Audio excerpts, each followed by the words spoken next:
The Great Seal of the USA has the words Annuit Coptis, which is understood to be Latin from approximately meaning he has made to flourish, he has made our enterprise to flourish, to be fruitful.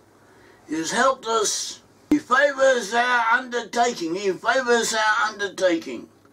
And this Great Seal of the USA has an all-seeing eye at the top. And this all-seeing eye is over a pyramid with steps, 13 steps against 13 tribes of Israel going down. And it is representative, it is an official symbol of the United States of America. But it reminds us of biblical passages. It actually could be understood to refer to biblical passages. First of all, the pyramid itself represents Egypt. It may be understood to be a pyramid of Egypt. And the Midrash Bamidbar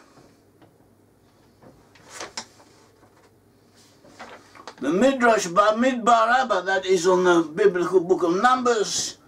The sages gave a kind of commentary to different verses, and on the book of Numbers, the Midrash on that book says, it gives the symbols that were on the banners of the tribes. Each tribe had its own banner, and Joseph, on the banner of Joseph, there was a symbol of a picture of Egypt. Meaning we understand it to be a pyramid. It was a pyramid to remind you that Joseph became great. He became what? He fulfilled his destiny in Egypt. And there were two tribes of Joseph.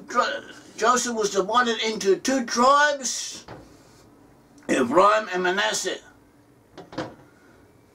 And each tribe, according to the Midrash, on the banner of each tribe, there was, first of all, when the two tribes were together, they could be represented together by the picture of Joseph. Also, it is implied that each of the tribes had on their banner a picture of Egypt, that is a pyramid, and a picture of their own, of their own individual tribe, that is Ephraim, was represented by a bull, or a bull calf, a bull, whereas Manasseh was represented by a unicorn. At all events, the pyramid represents Joseph. It's a picture of Egypt and it represents Joseph. Deuteronomy 33:17 refers to this. It refers to the firstborn bull, to which glory is given, or through whom glory comes, referring to Joseph in Deuteronomy 33:17. So where's the connection between the bull and Joseph? In 33:17, Jeremiah refers to the eagle, refers to Ephraim as an eagle. An eagle in biblical Hebrew could be pronounced as angle, and he gave rise to the Angles. Who conquered England and gave England Angleland his name. And Ephraim expressed himself through the British people, whereas Manasseh came more to his self-expression through America. Now this picture of Egypt on the Great Seal,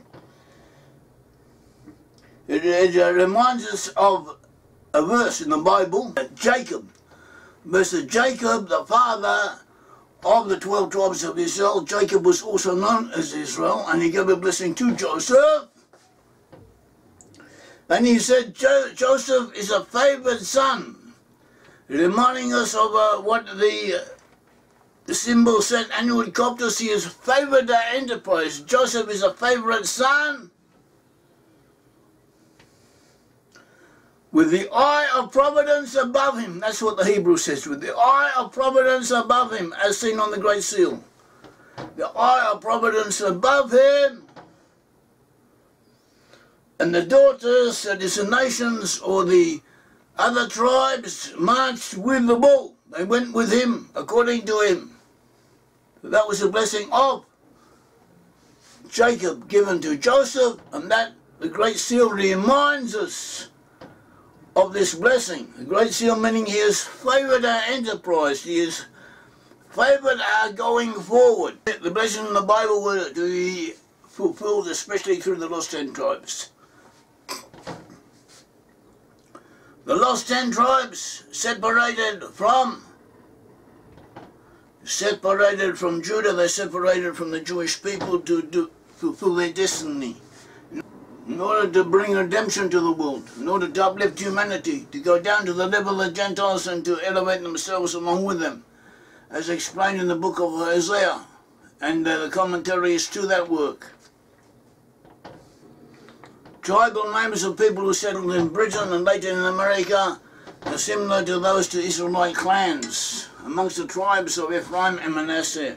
In Hebrew the name Ephraim or Ephrathi, meaning someone from Ephraim, means a prince, means the principle of aristocracy, and Britain still holds by that principle.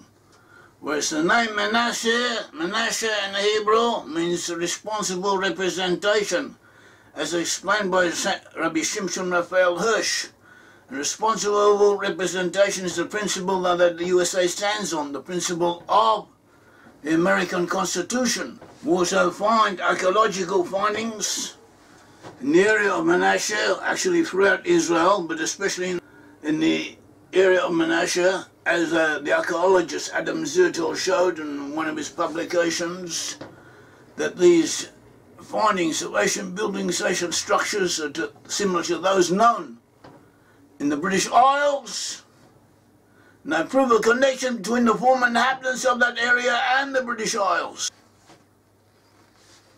We also find a linguistic work by Rabbi Schlanger that showed Rabbi Schlanger analysing expressions in the Bible, that he showed that amongst the judges who ruled over Israel, those who came from Manasseh were referred to as the Sarim, the princes, and they were appointed for a specific purpose, with specific powers. And that was the extent of their appointment. Whereas those rulers who came from Ephraim were more similar to the old idea of absolute monarchs, of kings.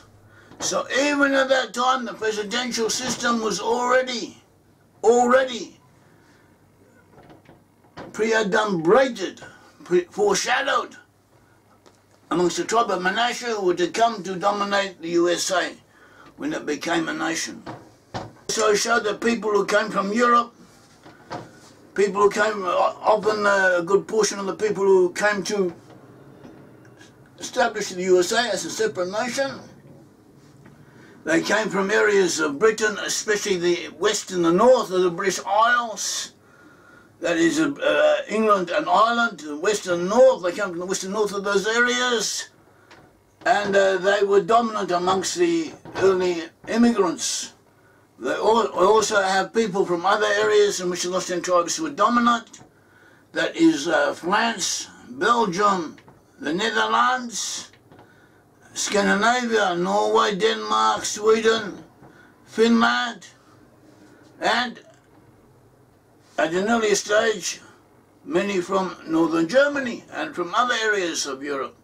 We were shown through historical sociological studies that those who left Europe, especially Germany, but also other parts of Europe in the 1700s, were actually an ethnic exodus of people who had always remained somehow separate from those they lived amongst, and they had an urge, an imperative drive that told them to get up and get out and go to America. Whereas those who are not like them, who are of different origins, of non-Israelite origins, stayed behind. That is the conclusions we have come to, and that is something which you could say has a spiritual explanation, but it also has some backing from sociological, historical, sociological studies. That you have areas, two villages, one beside the other, two members of the villages that always remain more or less separate from each other, One day all the members of one village decided to get up and get out and go to America, whereas the members of the other village stayed behind because they were different peoples and had different destinies. And those who got up and went were from the lost 10 tribes of Israel, and they went to North America, which became a centre of the 10 tribes of Israel. We also had Manasseh ben Israel in the 1600s, 1604 to 1657, who was a Marrano, that is, a descendant of Jews in Spain, who had been forced to become Christians, but they kept Judaism secret, and he moved to the Netherlands, where the atmosphere was more liberal, where Jews were tolerated, where he became a full-fledged Jew, and a scholar, a well-known scholar in rabbinical studies and also in general studies. He would correspond with the great scholars and the learned people of his time throughout Europe. And he also went to England and he persuaded the English, or he initiated steps that led to the English allowing the Jews to return to England. The Jews had been expelled from England in 1290, and only in the time of Manasseh were they allowed to return. Manasseh initiated the steps. He persuaded the people in power in England to study the subject. Cromwell set up, Oliver Cromwell was then ruling England. He set up committees, and they came to the conclusion that legally there was no barrier to Jews returning, and it would be better if they just came back because there's nothing legal to stop them. That would be better than issuing some type of permit, some type of legality allowing them to return, because then it could always be circumscribed. People could always come along and try and put limitations on it or conditional clauses within it, but let the law be as it is, and they could return, and they were allowed to return. From that time on, the Jews started to return to England. And what is Manasseh ben Israel also known for? Manasseh ben Israel became convinced, actually was misled. A fellow Marrano claimed to have gone to somewhere in South America and to heard the Indians, the local Indians speaking Hebrew, and he took an oath that that had happened, and there were always already rumours that the lost 10 tribes were in those areas, so the Manasseh was certain that the lost 10 tribes were there, in the Americas, and he wrote a book about it. Apparently Manasseh seems to have also believed that the lost 10 tribes were in England and other areas, but one of the places they were in was in America, and he also believed that in his time it would be close to the end times, and that the lost 10 tribes would return, and therefore they would return from America, and it would be the Amerindians who would become aware of their Hebrew ancestry who would return. So, and he wrote a book about it, quoting biblical passages and so on. So he was wrong, he was mistaken, he was misled, in part, because even though the Amerindians were not from the lost 10 tribes, and they were not returning in his time, the passages that he referred to, the biblical sources and also the Talmudic sources and so on, that he quoted in favour of it were correct.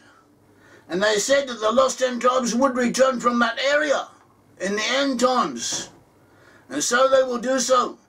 They spoke of coming back by ship and by plane, by flight, like doves to their roots, doves to their coats, like doves to their nests. They would return. And in other words, they would return by air. So in the time of Manasseh it was not possible, for there was no air flight, but in our time there is. And it could be that we, instead of Manasseh, are getting closer, much closer than we think, to the Messianic era, and the lost 10 tribes will return from there. So therefore we can use the proofs that Manasseh adduced and explained and apply it to our time. We also have the concept of the Messiah son of Joseph and the Messiah son of David. The Messiah son of Joseph will lead the 10 tribes who will become before the Messiah son of David, who will lead the 10 tribes, who will cause the 10 tribes to be aroused, to return to where they came from,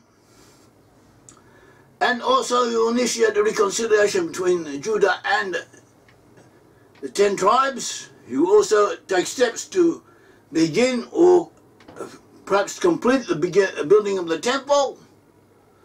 And you will initiate the return of the 10 tribes to the promised land. After him will come the Messiah, son of David, who will complete the process of enabling every Israelite to know to which tribe, what Israelite tribe they belong to be Judah becoming reconciled to the 10 tribes, the 10 tribes becoming reconciled to Judah, that is Ephraim and Joseph, that representing Joseph, reconnecting to Judah in the end times, and that will be the beginning of our redemption. A great rabbi such as the Hatim Sofer in the 1800s, who was one of the greatest rabbis who have been, and they saw that Western Europe and the Atlantic Ocean area, meaning implied reaching up to the America, will become part of the land of Israel in the end times, in the time of the Messiah. So that implies that is where the lost 10 tribes will be. Thank you. May the Lord God of Israel bless you.